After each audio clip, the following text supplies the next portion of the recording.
we were talking about your term of residence with the Davids. Yeah, well, Mr. and Mrs. David. Her name was? his name was David, and she was Regina. Regina David and David. How long did you stay there with them? By Mrs. David, we came in. We was between, we was some more else, but anyhow, we came to Mrs. David because I was hiding before. I ran away from Mrs. Colley, from the Hauptscharführer, when my husband, when she told us that they're picking up the Jews, there we ran away. And we came to that maid, and the maid couldn't keep us too long because that Polish man came one evening up to us in that apartment, by the doctor's apartment, and somebody in the building saw him, and they thought he was a partisan. You know what's a partisan? What against the Germans. And they called the police, somebody in the house, when they saw him coming up in the evening. And he came to us. He was hiding there in that doctor's apartment, sitting. And the maid was there. And they knocked on the door. And when she opened, there was a long hallway, and there was two entrances, because the doctor probably had his office on the other side, and there was an entrance, other entrance. So when they knocked on the door, and she opened up the door, and they said, who is the man who just came up here? The Gestapo or what, police or whoever was on the door. And we heard that in that room, so we ran the other entrance out. And we ran in the basement. We wanted to go in the street, but the doors was locked outside, the front door. So we went in the basement, my husband and that learner, that friend. Renee wasn't with me. She was by that Polish woman in Zabrze, by a woman what I'm sending now more often packages to her too. But she took her like she wanted to save, she knew us, and she wanted to save my daughter. That's the other capital again. And we went in the basement. There was a toilet in the basement, and we ran all three in the basement, and there were only little windows. And we didn't know what to do now. When they are upstairs, and the doors are closed, and we was not dressed. We was, in the evening, I was without shoes, everything. And it took maybe 15, 20 minutes or maybe more. And they took that man, that Polish man, with them, because he had Polish papers.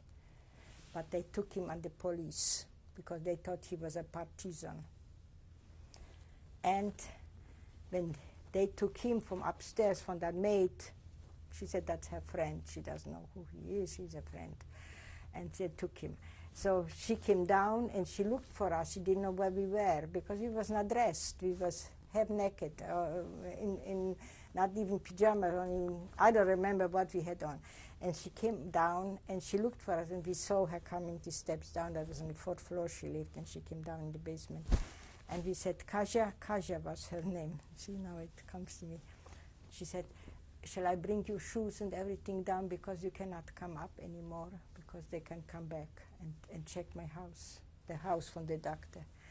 But they took that Alfred, his name was Alfred Gutmann, the real name, Alfred Gutmann.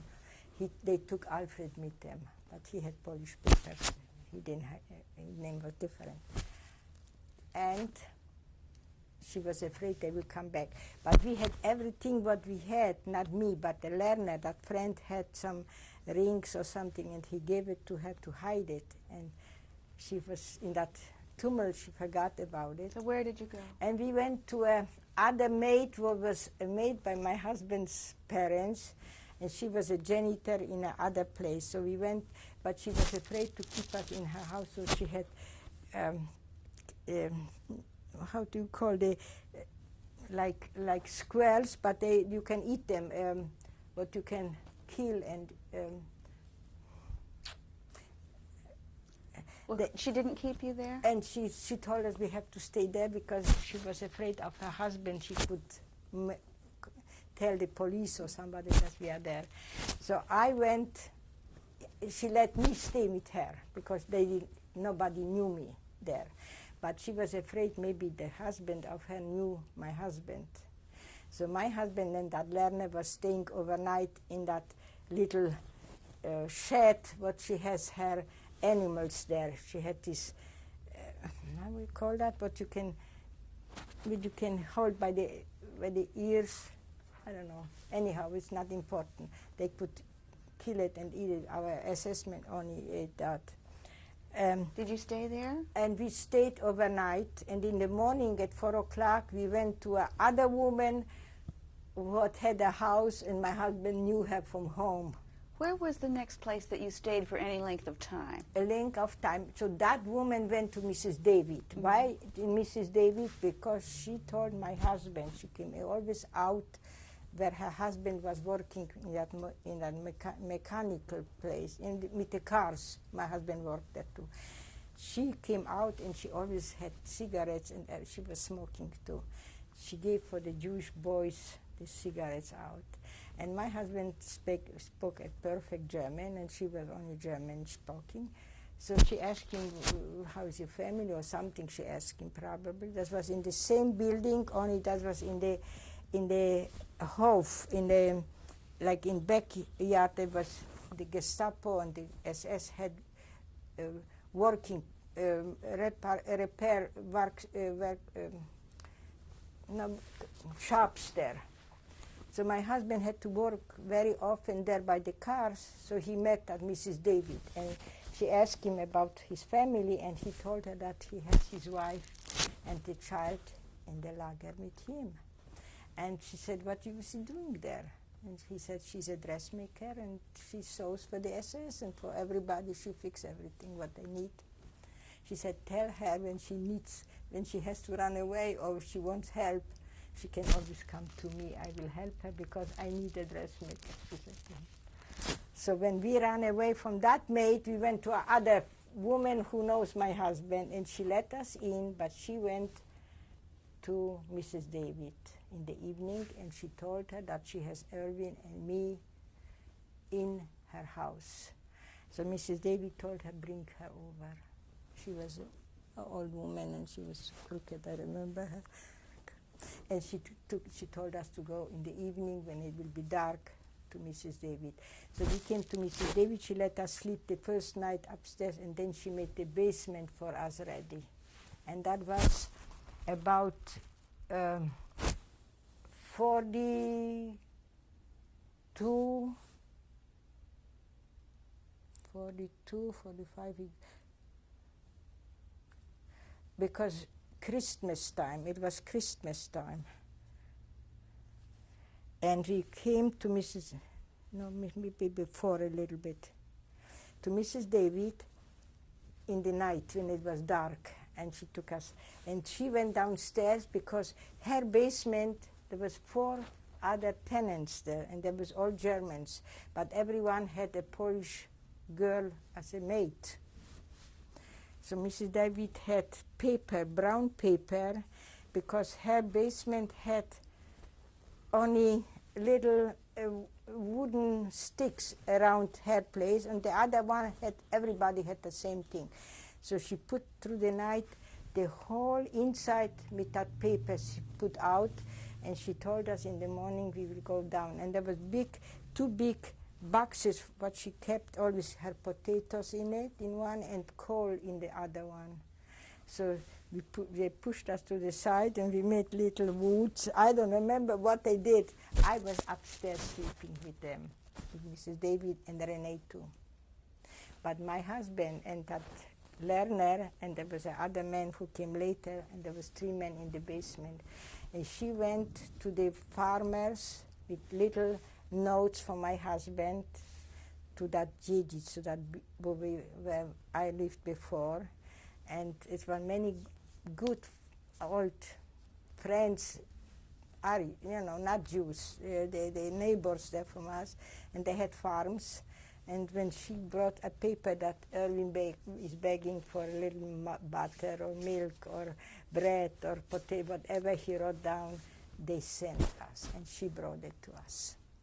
So she always went on that farms, and she brought me every twice or three times a week. What else did Mrs. David do with her time? She didn't do anything. She was only smoking, and Did she have anything more to do with other Jewish people? Yes, yes. She had one, but now I visited her in France. She lives in Paris. But I don't know if she had a daughter. She was that time maybe 40 years old, elegant lady. But she was from Benjin, from Sosnovitz there. See, everybody could recognize me on the street in Billitz because Mrs. David lived in Billitz too. And I was married in Billitz and I had a store in Billitz and lived there for a little while. So maybe somebody could recognize me on the street. So I was afraid to get out of that. But these other 2, 3 girls, one is after the liberation, she went, I think, to somewhere in another country, I don't remember where. But 2 of them are, one is in England and one is in Paris. And she made them false papers. She had connection. Mrs. David, she did everything. She made false papers? And she made false papers, different names, and they could work. One was, she worked for Brazils. One, Zosha, she went to England after the war. She lost everybody too. But I heard she made them married. for more than one person, papers? Yeah, for one person always, working papers. And she did it for other people too? Yeah, she did. She did. She had Angela, but just died in Berlin too. Because that. Did she ever get caught? No. See, her daughter always told her, Mom, you're doing so much that I have the picture from that mother, from the girl what was last year in my house. Her mother died after that. She was here. She said, Mom, she always was scared, her mother. She said, Mom, you will see we will get all killed because of you.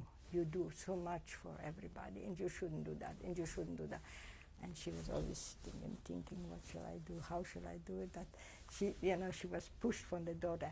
But Helga, the granddaughter, she told her, you don't know anything, you don't see anything. Because she went to school, she was 12 years old. That Helga was in my house last year. She's corresponding with me. She married and she has 2 daughters. And they told her not, grandmother, you don't see anything, you don't know anything, and you don't talk about it. And she did never let, because if somebody would come, they would take us all. Well, she was a very good friend. She was a very good, but after the war we was visiting her because he died in Poland, her husband. And she went to move then to her daughter to Berlin, in the east, when it was the east still there. Berlin was half Germany and half Polish Germany or whatever it was. We had to but we with the passports, we could go for one day, we could go over the, so I had a cousin after the war in Berlin.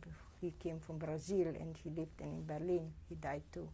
But we stayed by him, and then I connected Mrs. David that we are in Berlin, and so we took a lot of food and everything, and we went over the border, to the border, to that, what they called it that time. Now it's open. Now it's everything the same. It's not, when they took down the wall, she was on the other side from the wall, in the Polish, in the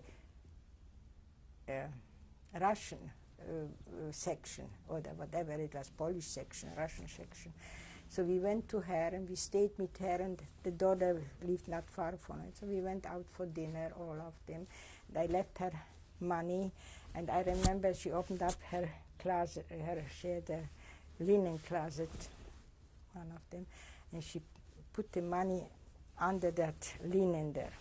And when we went home, because we only could stay till 6 o'clock in the afternoon there, so they brought us again to the border, the son-in-law. And the son-in-law was a cousin of,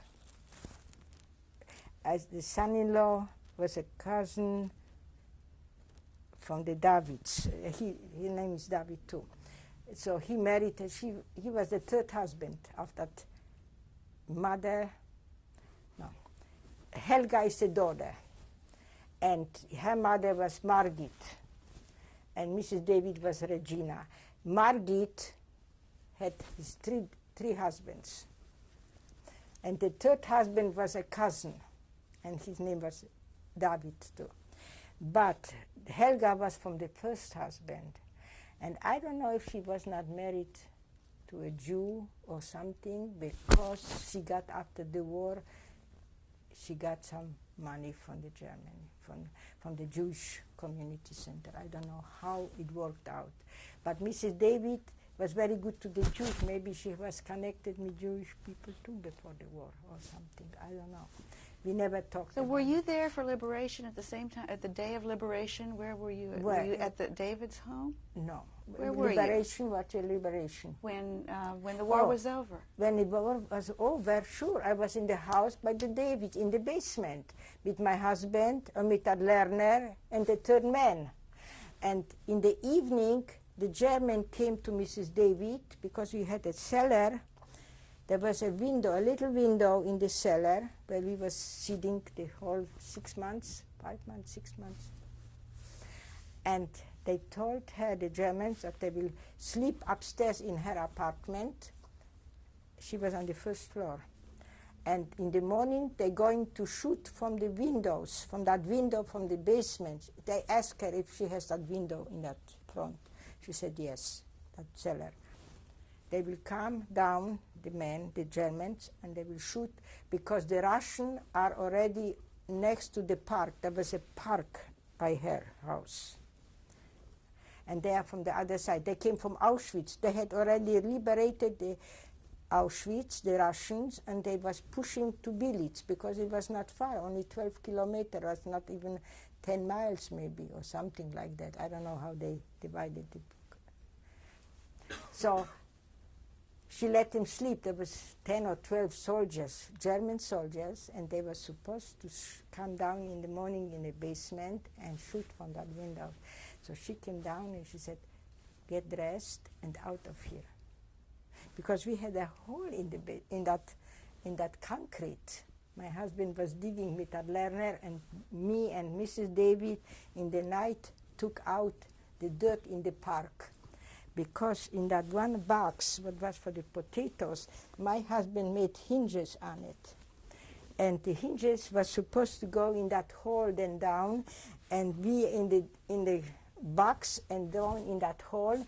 And from the other side, we should close up that bottom from that box, so that when somebody comes in that basement, they shouldn't see us, that we are there. There was 4 people, 3 men and me. And we digged every night in 2 buckets, and in the night, Mrs. David and me took that in that park over the street. It was only across the street was the park. You took the dirt? The dirt, what we digged with, with shovels or something. I don't. My husband did it with Helena. I never digged anything, because I helped sometimes Mrs. David upstairs too. So you say the Russians had come to liberate Belitz. So in the morning, by the time they get sleeping, and we got out from that bunker there, we called it the bunker, because it was for us a bunker. And we went out where they wash clothes. There was a laundry room there too. And we all went in that laundry room in the night, got dressed. Whatever she brought us, we got dressed. And we went in that laundry room. And in the morning at 6 o'clock, a bomb came on that building. And all the soldiers ran out from Mrs. David's house in the front of the house. And they got mostly all killed, the Germans. And only the chimney, what was from because in Europe, in the laundry room, they had an oven where they boiled the laundry always in a kettle. There was an oven, and there was a chimney. So the chimney was hit, and all the bricks came down in that basement, and we was there, and not one was hurt. And that was 6 o'clock in the morning, and the Russian was there. And they killed mostly everyone of the soldiers that was supposed to shoot them. And that was our liberation. And not only that, when we got liberated, we came up to Mrs. David. She was so good. In the night at 4 o'clock, 3 o'clock, she came down, and she brought one man after the other upstairs to take a shower, so that the other one shouldn't see or shouldn't hear. And with me, she was more, I looked like Jewish, you know, but if somebody was sleeping in her house from that German woman, I had to be in the basement. But if nobody was there, I came up and I helped her to cook, because the daughter was working, that Helga, not Helga, that Margit. And Helga went to school, but she told Helga, you don't see anything, and you don't know anything, and you don't talk about anything, what's going on in the house. And she was keeping that, but I did everything for her. I sent her to New York for 2 weeks. When she was here with her husband, she wanted to see New York. I sent the her woman who didn't speak, who didn't tell about your being there. That girl, yeah, she was, that time she was 12 years old. Now she's married, and she has an engineer, he's her husband. And you appreciate her. Yeah, she's Where did you riding. go after liberation? What did you do? Where did I go? Well, the first, when we was liberated, where did we go? After the liberation, we stayed with Mrs. David for 4 or 5 weeks. She was afraid of the Russians, because it was the first groups that came from Russia. They all drinking. They was all drunks. They wanted to shoot me on the street. They wanted my watch, and I didn't have any watch. So my husband said, "We are Jewish, and we breed." And they said, "You Jew," and they wanted to shoot me.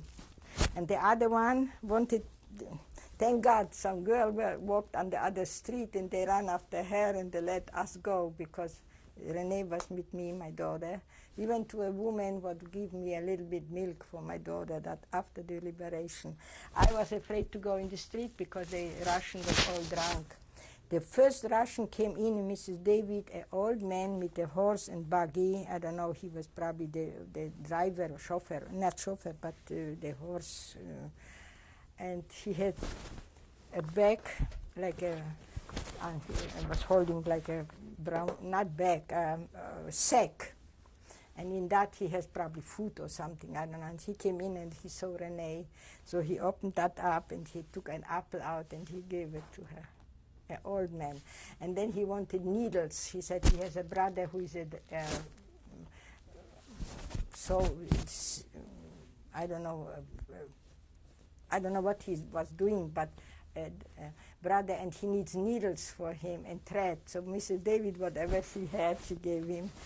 And we went there and we stayed with her. She was afraid of them, because the Russian came and took Mr. David's watch right away. So my husband and that friend, that Lerner, who was hiding there too, went and bought another watch, a hand watch, and gave it to Mr. David, because we feel so bad that he was so good to us, and he was communist, you know, and here they took it. So we bought him another one. 2 days later, somebody else came and took that. They only needed rings and watches and schnapps and liquor, drinks, whatever they could find. And so we rented an apartment. I was pregnant. I didn't know I was 6 weeks pregnant. I went to the doctor. I didn't know why I didn't get my period. And because many girls from the lagers came back and they didn't have any periods anymore, because the food and everything, you know, they lost it. So I thought, maybe me too. I went to the doctor and he examined me and he said, "Go home, you are pregnant 6 weeks," he said to me. That was Hannah. So when I started to be pregnant, my husband wanted us to go to Germany, because they were shooting again in Poland Jews. In Lemberg, somewhere there by the Russian border. There was again a program after the liberation, and he didn't want to stay anymore there. But when he found out I'm pregnant, and then I got more and more longer, and it didn't work out, and he said it was very hard. My husband, he tried to get by himself once to Germany, because when you came to Germany, to Regensburg or to Munich, you had to have papers, and we didn't have that. So he tried to find out how we can get to Germany after the liberation. And when he came back, he said, "You cannot go anymore," because I had to jump out 3 times from the train. When it came control, I didn't have any papers, and they would arrest me. So he jumped out when this. Who would arrest you? Not him, but it was the borders from Pole to Czech and from Czech to Germany. You know, you couldn't go straight to Germany. You had to go to other countries. And he didn't have any papers what he could show that he... Why did you want to go to Germany? Because we wanted to emigrate, and from Poland you was not allowed to emigrate. And Czechoslovakia didn't want to take any more people in that after the liberation. My brother lived in Czechoslovakia, and I wanted to go to him. So how long did you live in Germany? In Germany we lived 4 years. 4 years in Germany? Yeah. How was it dealing... You see, the Gishner sent us the paper to Germany. But they, you see, the Hayas registered people, and my husband... Hayas is an organization? Yeah, well, mostly Hayas did it. Hayas and UNRWA. They helped you with your immigration? Yeah, but we didn't get from the UNRWA nothing, because we lived then in Landau on the Isar, which was 20 families only there. First we came to Germany blind. We was 3 times. It was 1 time walking the whole night over the border, and we came on the end. Somebody told us he knows how to get to Germany from Prague, over Prague, you know, for Czechoslovakia, because I stayed by my brother a week. But they didn't have too much, and they lived in a little apartment, and my sister-in-law had a little boy already, a baby. And my Hannah was a little baby too, and we didn't have any place where to stay, and they didn't want to take anybody else in. We was Polish. We was from Poland. My husband was Polish. How was it living in Germany after the war? How did you deal with the Germans? We came in Germany. I had a hard time because my husband, we had a wagon for Hannah, and when we came from where we didn't come directly to that place where we lived, because we came over the border, and then they took us it was before a concentration camp or something, and they put us in, and we had to go somewhere else, because that was only for the time being to stay there. And we was there. My husband went to Regensburg, he went to Munich, he went to many other places to get a Zuzug. You had to have papers that they let you live there. But it was all overcrowded with that refugees, and everybody had protection money probably to pay or something, and they got it. And we couldn't find anything, so we stayed probably 2 months in that was like a Durchgangs place.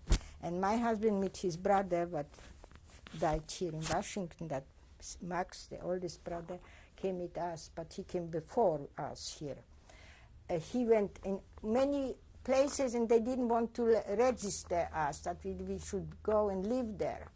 So we stayed. But then there was a letter in that place where we stayed that Landau, we have about half a minute. Yeah. Landau will take 20 families in. So we registered right away, and we got to Landau. We stayed 4 years in Landau. Landau? Landau on the Isar. That was between Regensburg and Munich. How would you spell Landau? Landau. That was a German city. Landau. And you got the papers to stay in Well, Landau? it was not the paper, but it was, they wrote probably to Regensburg in the office there that they can put in 20 families. So we was one of them. And when we went from Regensburg, we had to come from Regensburg. I put that, well, I will tell you that later. We'll have